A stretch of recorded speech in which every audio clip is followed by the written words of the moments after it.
जैसा कि आप सबको पता है कि अभी नवरात्रि मतलब कि आने वाली है। चैत मास के प्रतिपदा तिथि से नवरात्रि का शुभारंभ होगा। अमावस्या 29 मार्च 29 को है, शनिचरी अमावस है, उसके बाद सूर्य ग्रहण भी है। सूर्य ग्रहण को लेके भी बहुत सारी चीज़ें मतलब मैं सोशल मीडिया पे देख रही हूँ कि बहुत सारी अफवाहें हैं। कोई कह रहा है कि उसका असर भारत में होगा, कोई कह रहा है कि नहीं होगा, कोई कह रहा है कि इसके क्या ही इफ़ेक्ट पड़ेंगे सारे मतलब संसार पे, सारे मतलब जितने भी जीव जंतु पशु पक्षी जो भी हैं, वनस्पति सब पे, यानी प्राकृतिक पे भी। उसके बाद अमावस्या शनिवार के दिन है। शनिवार के दिन बाल धोना वर्जित होता है। ऐसे लोग आम दिन में शनिवार के दिन बाल नहीं धोते हैं, क्योंकि शनिवार के दिन बाल धोने से ग्रह चढ़ता है। उसके बाद अमावस्या है, अमावस्या के दिन भी बाल नहीं धोया जाता है। तो ऐसे में बहुत सारे लोगों को ये लग रहा है कि भाई क्या करना चाहिए, क्योंकि अमावस्या के दिन अगर बाल नहीं धोएगा तो फिर कलश स्थापना है। फिर अगर मान लीजिए अमावस्या के दिन बाल नहीं धोएगा तो फिर पूजा के जो भी सामान सामग्री हैं वो ले आना, क्योंकि बहुत सारे ऐसे लोग होंगे जो कि नॉनवेज वगैरह खाए रहते हैं, लहसुन प्याज खाए हुए हैं, तो वो फिर कैसे ये सारी चीज़ें करेंगे। बहुत सारे लोगों को ये लग रहा है कि भाई ये अभी खरमास चल रहा है, तो इसमें मान लीजिए नए नए चीज़ें कैसे खरीदेंगे, कैसे पहनेंगे, क्योंकि आपको भी पता है कि खरमास में लोग बोलता है खरमास अधिक मास, इसमें ना ये नई चीज़ें नहीं पहननी चाहिए। ये सब लेके ना बहुत सारे सवाल हैं। आज मैं इन्हीं सवालों का जवाब लेके आई हूँ आप लोगों के सामने। तो पूरा वीडियो देखिएगा, और वीडियो अगर अच्छा लगे तो लाइक कमेंट और शेयर ज़रूर कर दीजिएगा, और चैनल पे नए हैं तो सब्सक्राइब भी कर दीजिएगा। तो चलिए बड़ा आगे ले चलते हैं इस वीडियो को। तो श्री शिवाय नमस्तुभ्यम, हर हर महादेव, और प्यार से बोलिए जय माता दी, क्योंकि माता रानी आने वाली हैं। जैसा कि मैंने पहले बताया कि माता रानी इस बार आ रही हैं हाथी की सवारी, जो कि सब बहुत बढ़िया है। दूसरा कि माता रानी जब हमारे घर में जब आगमन हो जाए तो हमें क्या करना है, उससे पहले सूर्य ग्रहण को लेके बात करते हैं कि सूर्य ग्रहण को लेके ये बोला जा रहा है कि भाई सूर्य ग्रहण का भारत में असर होगा कि नहीं होगा। तो सबसे पहले मैं ये क्लियर करती हूँ कि सूर्य ग्रहण का कोई असर भारत में होने वाला नहीं है। बहुत सारे लोगों का ये कहना है कि भाई सूर्य ग्रहण और चंद्र ग्रहण एक मंथ में 2 ग्रहण लगा, तो इसके असर कहीं ना कहीं प्रकृति पे, बहुत सारे लोग मतलब ग्रह पे, जो हमारे ग्रह होते हैं ना, उस पर मतलब ज़रूर आएगा। तो ये बात सही है कि भाई जो भी चीज़ें जब इफेक्ट होती है, अगर चंद्रमा धूमिल होंगे तो हमारे जीवन से भी प्रकाश कम होगा, और अगर सूर्य में बहुत ताप होगा, बहुत जलन होगी, तो भी कहीं ना कहीं उससे पेड़ पशु पक्षी वनस्पति और मनुष्य का जीवन भी प्रभावित होगा। तो ये बातें कहीं ना कहीं हद तक सही है कि जब एक मंथ में 2 ग्रहण एक ही मंथ के अंदर लग जाते हैं, तो भाई अब एक ही इंसान अगर बार बार बीमार पड़ जाए तो बॉडी तो कमज़ोर होगा ना। तो उसी तरह से सेम ग्रहण की भी स्थिति है। लेकिन हाँ, भारत में उसका असर नहीं होगा, लेकिन हाँ जिस देश में होगा वहाँ ये है कि महामारी, बीमारी, लड़ाई झगड़े, ये सारी चीज़ें ना उथल पुथल देखने के लिए मिलेगी। अब बात करते हैं कि अमावस्या है शनिवार, शनिचरी अमावस्या। ऐसे तो देखा जाए तो शनिचरी अमावस्या शनिवार के पूजा के लिए बहुत बेस्ट है। शनिवार के दिन जिसका भी मतलब शनि का ये चल रहा है, किसी की साढ़े साथी खत्म होगी, किसी का साढ़े साथी स्टार्ट होगा, किसी का ढैया लगेगा, तो शनिवार के दिन पूजा पाठ आप कर सकते हैं। दूसरा चीज़ है कि शनिवार शनिचरी अमावस्या है, अमावस्या के दिन पितरों को लेके भी बहुत सारी चीज़ें की जाती है, वो मैंने पहले वाले वीडियो में बताया है, तो आप मेरा पहले वाला वीडियो जाके देख लीजिएगा। अभी बात करते हैं कि अमावस्या के दिन बाल धोएंगे कैसे, क्योंकि शनिवार है। तो आप 2 काम कीजिए, या तो आप एक दिन पहले फ्राइडे को ही बाल धो लीजिए, और बाल धोने के बाद आप क्या कीजिए कि ये शनिवार के दिन आप बाल मत धोइए, और उस दिन जाके सारे घर के सामान, पूजा पाठ से रिलेटेड जो भी सामान है वो आप खरीद लीजिए। और अगर आप शनिवार के दिन नहीं धोते हैं तो आप सुबह मतलब कि रविवार के दिन, जिस दिन प्रतिपदा तिथि स्टार्ट हो रही है, जिस दिन कलश स्थापना होगा, उस दिन आप सुबह उठ के बाल धोइए, और उसके बाद जाके पूजा के सामान ले आइए। क्योंकि शनिवार के दिन बाल धोना कहीं से सुबह नहीं माना जाता है, और प्लस अमावस्या है तो और भी मतलब सही नहीं होगा।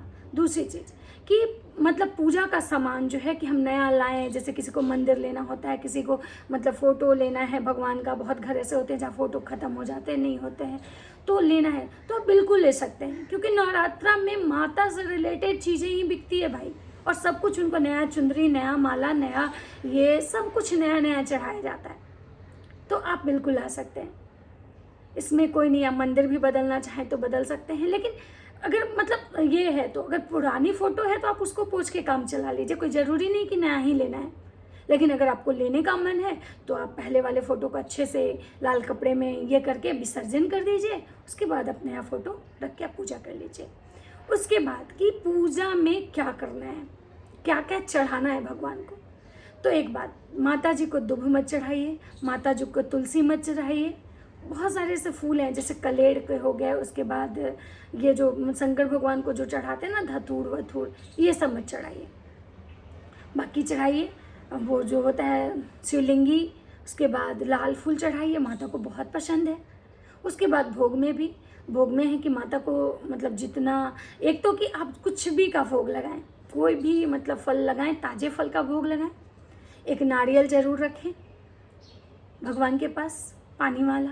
उसके बाद जो भी आप अगर भोग लगाते हैं उसमें एक चीज़ का विशेष ध्यान रखना है, पान, सुपारी, लौंग, इलायची, ये सब चीज़ें 9 दिन आप अपने घर के मंदिर में चढ़ाएं। और अगर आप मंदिर जाते हैं तो आप क्या करें कि 1 लोटा जल में 1 लौंग डाल के 9 माँ को उससे पानी चढ़ा दीजिए, जिसको झांक देना बोलते हैं, तो ये कर लीजिए। दूसरा कि आपको फास्टिंग करना है तो आप फल ही खाएंगे, और उसके हिसाब से आप जो फल लाते हैं मतलब खाने के लिए डेली, उसी में से फल पहले रख दीजिए, पहले भगवान को भोग लगा लीजिए, फिर वो फल आप खा लीजिए।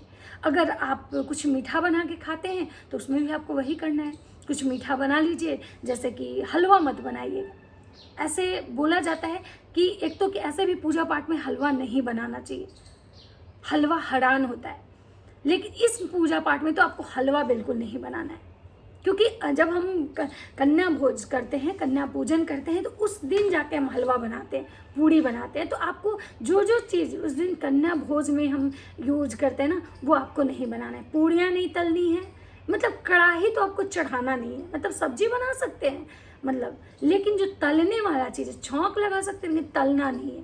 हो सके तो आप पराठे भी मत बनाइए, अगर जिसको मतलब ऐसा लगता है तो 9 दिन तक। लेकिन हाँ, अगर मान लीजिए बहुत लोगों को ये परेशानी होता है कि बच्चे को स्कूल भेजना है, भाई बच्चे रोटी नहीं खा रहे हैं, चाहे कुछ भी 9 दिन ये होता है, तो वो पराठे बना सकते हैं, लेकिन पूड़ियाँ बिल्कुल मत तलिएगा, पूड़ी मत तलिएगा। उसके बाद कड़ी जो होते हैं ना बड़ी, जो हम छानते हैं, वो मत छानिएगा। पकौड़े ये सब बिल्कुल मत छानिएगा, इस चीज़ का आप विशेष ध्यान रखिएगा। उसके बाद श्रृंगार, जैसे कंघी करना, सिंदूर, बिंदी, लिपस्टिक, ये सब चीज़ें जो हैं, अगर आप फास्ट कर रहे हैं, कलसा बैठा रहे हैं, आप अपने घर में अगर कलश बैठाए हैं जो मिट्टी वाला होता है, या फिर कोई भी कलश आप बिठा रहे हैं जिसके चारों तरफ जौवे पिरो रहे हैं ना, तो उस कंडीशन में आपको एक चीज़ ज़रूर करना है कि आपको ना श्रृंगार नहीं करना है। और पीला वाला जो सिंदूर जो कि माता को चढ़ाया जाता है, वो तो आपको बिल्कुल नहीं लगाना है। आप अगर पूजा कर रहे हैं तो अगर बहुत लाल सिंदूर आप लगा सकते हैं तो केवल सिंदूर लगाना है, नया बिंदी मत यूज़ कीजिएगा, लिपस्टिक तो बिल्कुल ही मत लगाइएगा, कोई क्रीम पाउडर ये सब बिल्कुल मत लगाइए। हाँ, अब एक बात आता है कि भाई जो घर में रह रहा है उसका तो काम चल जाएगा, जो वर्किंग है वो क्या करे, क्योंकि बहुत सारे ऐसे लोग होते हैं जो वर्किंग भी होते हैं। तो देखिए, मतलब भगवान सबकी परिस्थिति को जानते हैं, उनसे कुछ भी छुपा हुआ नहीं होता है, कौन किस परिस्थिति में जी रहा है, किसकी क्या मजबूरियां हैं। तो मजबूरी में किया हुआ जो काम होता है ना, उससे पाप नहीं लगता है, लेकिन जानबूझ के की हुई जो गलती होती है ना, उससे कहीं ना कहीं पाप लगता है। तो इस बात का आपको विशेष ध्यान रखना है कि ये वाली गलती बिल्कुल नहीं करनी है। तो आपको क्या करना है कि आप कंघी कर सकते हैं, मतलब कि फेस वेस धो के थोड़ा क्रीम, लेकिन हाँ बिंदी जो है वो आप पुराने ही यूज़ कर लीजिए, क्योंकि बिंदी में तो कुछ है नहीं। और बहुत सारी बिंदी ऐसे होती है जो हम लगा के कहीं कहीं चिपका देते हैं, वो वाली बिंदी यूज़ कर लीजिए। तेल बिल्कुल मत लगाइएगा, ठीक है, बाल तो चलिए हाँ, अगर आप बीमार हैं तब तो कोई बात ही ख़त्म है। अगर कोई प्रेग्नेंट लेडी हैं तो भाई उनकी तो अलग मजबूरी है, कोई बच्चा है तो उसको तो, लेकिन ऐसे तेल मत लगाइएगा।